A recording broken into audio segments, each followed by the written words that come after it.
On this episode of Game Shack, I'm going to talk all about the new Aliens vs. Predator leak from Arcade1up. I'm going to tell you how much I think it's going to cost, if it's something you should pick up, if it's even real. I'm going to talk all about that. All that and more coming up next. Hey everybody, welcome on back into the Game Shack. I'm your host JDV for Evil Genius Entertainment. Thanks for stopping by. If you have not subscribed, please do so. It really does mean a lot to us. And if you have, hit that notification bell so that you know when videos like this come out. And of course, as always, give me a thumbs up on the way out the door if you dig this kind of content. All right, well, kind of late last week, the Aliens vs. Predator from Arcade1up leak hit the airwaves, so to speak, and I think everybody's kind of doing a little video on it, so this is my take on it. Right off the bat, it's obviously a beautiful looking machine. Here's the JPEG or whatever I have of it. Now, we don't have a clean one-to-one reproduction of this leak, of course, but I think you have enough there that there's a lot of indications that this is a real product. So let's get that out of the way. I do think that this is real, and I do think it's going to happen. Probably they'll announce it at CES, but maybe they'll announce it a little earlier now that it has been leaked. And there's a couple reasons why I think it's real right off the bat. They have a relationship with Capcom, obviously, and the design of the cab itself obviously looks a lot like Big Blue. It looks like something that they could make, that they would make, and that they've made before. It looks a little bit like a kind of a combination of Time Crisis and Big Blue, but with Arcade1up type things. It's a 30th anniversary type cab. That's a detail that I think maybe if someone had faked it would leave out. And of course, Arcade1up loves doing anniversary cabs. They've done several for several other titles, including Atari, Pac-Man, Miss Pac-Man, Class of 81, the list goes on. They love doing anniversary cabs, and why not? It's a good reminder to people that these games are around and are some of the most classic video games ever made of all the times. And of course, all the details on the flyer itself look like something that Arcade1up, yeah, somebody could have faked it, yeah, somebody could have designed the cab or whatever, but no, there's every indication to me that this is a real cab, if for no other reason than Arcade1up has not denied it being true. Of course, they have no obligation to, but you'd think that if it was a total fake, they'd go, hold up, guys. This is, yeah, we might put out that cab, but this ain't the cab.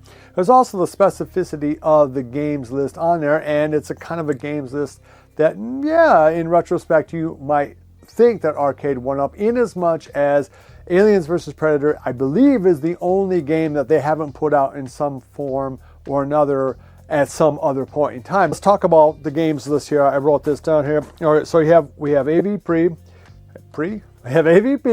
Schroeter, Capcom Sports Club, Final Fight, Captain Commando, Pro Gear, Ghosts and Goblins, Ghouls and Ghosts, Armored Warriors, and King of Dragons. And those all seem like very realistic titles to see on this cab. Of course, I would like to see 14 titles on here at the minimum, because to me, that is pretty much where all of their other cabs have started to go, except for their shooters. But even on those shooters cab in that Time Crisis game, you have 4. So for something like this that you are going to be paying some money for, and I'll talk about that in a second, I would expect there to be 14 games.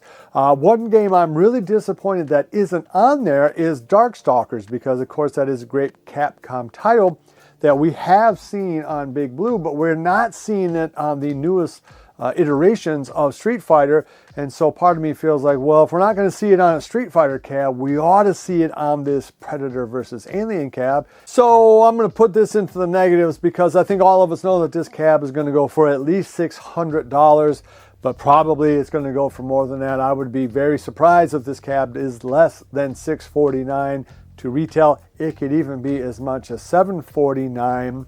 And there's a reason why it's going to be that high, because they know that this cab is going to really appeal not so much to normal type consumers walking through Walmart or Target, but it is absolutely going to appeal to the hardcore gamer, you know, people like us, right? I mean, people who are in this community who love 3/4 scale gaming or home arcading in general. They're going to really gravitate to this game because there has some amazing titles on there, not the least of which is Alien vs. Predator, which we've never seen before. And so if we say that for sure this cab is going to be $600, probably more like $649, that's where my first beef of this cab is really going to come forth, and that is this cab deserves the XL treatment right out the door. There is no reason to do a deluxe 17-inch type screen monitor build on a cab like this when it is clearly going to be a very expensive cab and clearly aimed at people who are much more into the home arcade experience than an average person who might only buy one or two of these, and probably those are going to be Pac-Man, right?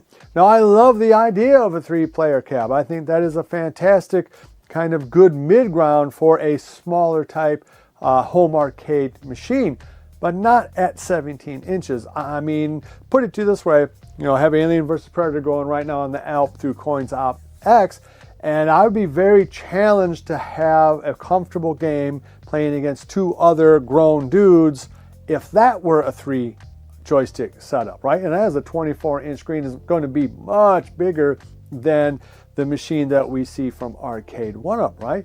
And so how are you going to get 3 guys weighing 200 plus pounds around this machine? Well, the answer is you are not going to. You are simply not going to be able to get 3 people around it.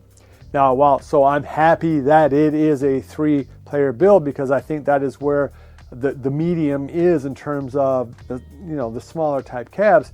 No way in heck on a 17-inch screen are you going to be able to get 2 or 3 guys around it. Heck, you'd be very challenged to get 2 players comfortably placed around there, and maybe that's what they're counting on, is that you'd be on either side. Cab is way too small for 3 people. I mean, unless they are children, like small teenagers or younger, no way 3 grown men fit around this machine. I do think it is great that there is Wi-Fi, but of course we won't know how that Wi-Fi plays. Like, are we actually going to be able to play with each other through more than one level on AVP? Remains to be seen, because if we see some of the problems that we've seen in other online multi-game side-scrolling beat-em-ups or fighting games, it's going to be a big problem for this game. On the other hand, if the Wi-Fi experience is there and it's legit and you can play the whole game against people online, that it would be a very big positive, right? But again, that tends to be a single-player cab. I don't know why we have 3 joysticks on such a small cab. I know I'm beating that to death, but I mean, it's just another one of those very obvious, hey man, those monitors only are costing you maybe $30 more, when you're buying them in bulk like that to go from 17 to 19 inches. Come on, give us the 19-inch monitor right off the bat. Kudos to Arcade1up for apparently coming out with a new title, which we've all been wanting after the 2023 year of retreads. Alien vs. Predator, of course, a lot of people have been waiting a long time for that cab. However, the value proposition is going to be very heavily skewed to the negative, because, again, you're probably not going to be able to get a whole lot of people around this game. While it could be a party-type game, only if it was a 19-inch screen. So again, we really got to see how the Wi-Fi works for this, because if we have disappointing Wi-Fi on this, that really knocks out the legs of a lot of the reason why you would get this cab, other than it's beautiful. Let me know what you think down below. Do you think this is a real cab, A, and B, are you interested in buying it if it is $649 or higher? Let me know down below. Okay, so that's going to wrap up this episode for me. Please let me know down below what you think about this Alien vs. Predator. On one hand, I think it would be a fantastic cab to get if it was $450. I think at $650 or maybe even $750, I'm going to expect that they're going to charge a pretty penny for this. That value proposition really starts to go into the negative, but let me know what you think down below. Obviously, it has potential to be an absolutely beautiful showstopper of a cab, but is the play value going to be there, at least in terms of in person? Will it be there Wi-Fi? Let me know down below what you think. All right, guys, love each other, and until next time, I'll see you guys in the Game Shack. Mwah, mwah, mwah, mwah, mwah. Be sure to visit evilgeniusentertainment.com for exclusive content, swag, casting call news, and much, much more.